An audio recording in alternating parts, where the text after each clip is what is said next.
Prince ജെയിംസിലേക്കാണ് പോകുന്നത്. Prince ഇടുക്കിയിൽ നിന്ന് ചേരും. പ്രിൻസ്, ഇടുക്കിയിൽ ഒരു മരണം സംഭവിച്ചിരിക്കുന്നു. പുഴയിൽ വീണ യുവാവ് മരിച്ചു എന്നുള്ള ഏറ്റവും പുതിയ വിവരമാണ് പുറത്തുവരുന്നത്. ഒപ്പം എന്താണ് നിലവിലെ ഇടുക്കിയിൽ ഒരു മഴയുടെ സാഹചര്യം?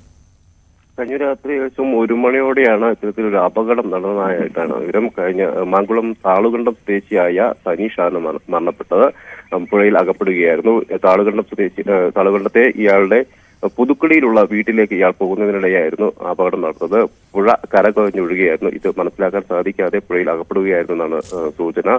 ഉടൻ തന്നെ നാട്ടുകാർ തിരച്ചിൽ ആരംഭിക്കുകയും ഇവരെ കണ്ടെത്തുകയും ചെയ്തെങ്കിലും മരണം സംഭവിക്കുകയായിരുന്നു. എന്തായാലും ജില്ലയിൽ വലിയ തോതിൽ മഴ ഉണ്ട്. ഇപ്പോഴും ഇടയ്ക്ക് മഴ മാറുന്നുണ്ടെങ്കിൽ പോലും ഇടയ്ക്കിടയ്ക്ക് മഴ ശക്തമാകുന്ന സാഹചര്യം കൂടിയുണ്ട്. അതുകൊണ്ട് തന്നെ ജാഗ്രതയിലാണ്. പ്രത്യേകിച്ചും ജില്ലാ ഭരണകൂടം നിർദ്ദേശങ്ങൾ നൽകിയിട്ടുണ്ട്. ഗ്യാപ് റോഡിലടക്കം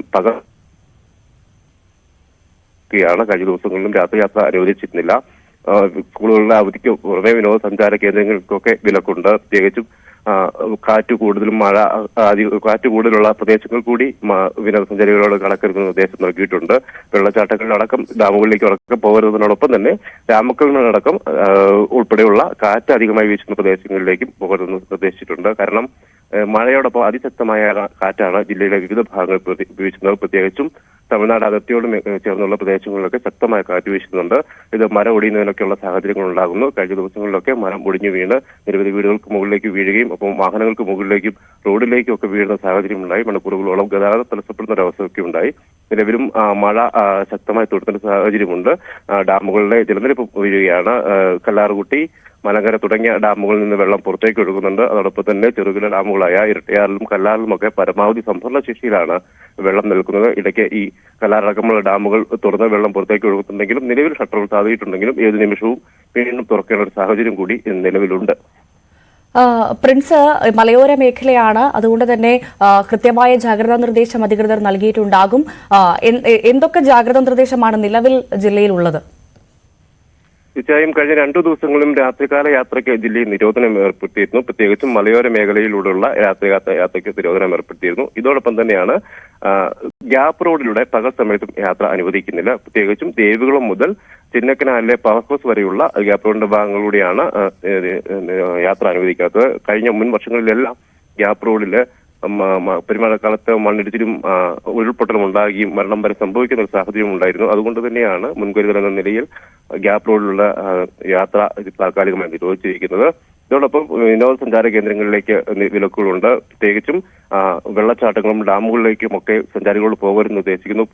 പുഴകളൊക്കെ കരകവിഞ്ഞിരിക്കുന്ന ഒരു സാഹചര്യം കൂടിയുണ്ട്. അതുകൊണ്ട് തന്നെ പുഴയുടെ മേഖലകളിലേക്ക് പോകാൻ നിർദ്ദേശിക്കുന്നുണ്ട്. ജീപ്പ് സഫാരി അടക്കമുള്ള ടൂറിസം ആക്ടിവിറ്റീസുകൾക്കും ഇപ്പോൾ വിലക്ക് ഇപ്പോൾ അനുവദിക്കുന്നില്ല. അതോടൊപ്പം തന്നെ ഈ അതിർത്തി മേഖലയിലുള്ള കാറ്റ് കൂടുതൽ വീശുന്ന പ്രദേശങ്ങളിലെ ടൂറിസം കേന്ദ്രങ്ങളിലേക്കും സഞ്ചാരികളെ കടത്തുന്നില്ല. കാരണം അത്തരത്തിലുള്ള വിനോദസഞ്ചാര കേന്ദ്രങ്ങളിലെല്ലാം വിലക്ക് നിലനിൽക്കുകയാണ്. ഈ ചെറുതോണി അണക്കെട്ടിന്റെ അടക്കമുള്ള സ്ഥിതി എന്താണ്? ഡാമുകളിലൊക്കെ ജലനിരപ്പ് ഉയർന്നൊരു സാഹചര്യമാണോ? തീർച്ചയായും ചെറുകിട അണക്കെട്ടുകൾ മിക്കവും പരമാവധി സംഭരണശേഷിയിൽ എത്തിയിരിക്കുന്നു. കല്ലാർകുട്ടി, മലങ്കര ഡാമുകൾ, പാമ്പള ഡാമുകളിൽ നിന്ന് വെള്ളം പുറത്തേക്ക് ഒഴുകുന്നുണ്ട്. ഇതോടൊപ്പം തന്നെ കല്ലാറ്, ഇരട്ടയാറ്, പൊന്മുടി, ചെങ്കുളം തുടങ്ങിയ ചെറുകിട ഡാമുകളിലും വെള്ളം കല്ലാറടക്കമുള്ള ഡാമുകൾ കഴിഞ്ഞ ദിവസം തുറന്നിരുന്നു. നിലവിൽ വീണ്ടും പരമാവധി സംഭരണശേഷിയിലേക്ക് എത്തുന്ന സാഹചര്യമുണ്ട്.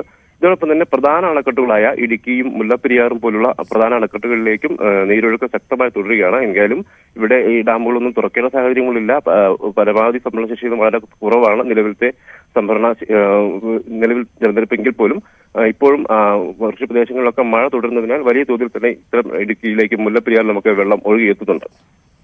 ശരി, അതാണ് സാഹചര്യം ഇടുക്കിയിലെ. ഏറ്റവും പ്രധാനമായി ഇടുക്കിയിൽ പുഴയിൽ വീണ് യുവാവ് മരണപ്പെട്ടു എന്നുള്ളൊരു വാർത്തയാണ് ഏറെ ഘാതകരമായി പുറത്തുവരുന്നത്. അതിശക്തമായ മഴയുടെ മുന്നറിയിപ്പാണ് സംസ്ഥാനത്തുള്ളത്. ഏറ്റവും പ്രധാനമായി ജലനിരപ്പ് നദികളിലടക്കം തോടുകളിലടക്കം ജലനിരപ്പ് ഉയർന്നൊരു സാഹചര്യത്തിൽ മത്സ്യത്തൊഴിലാളികൾക്കടക്കം കൃത്യമായി ജാഗ്രതാ നിർദ്ദേശം നൽകിയിട്ടുണ്ട്.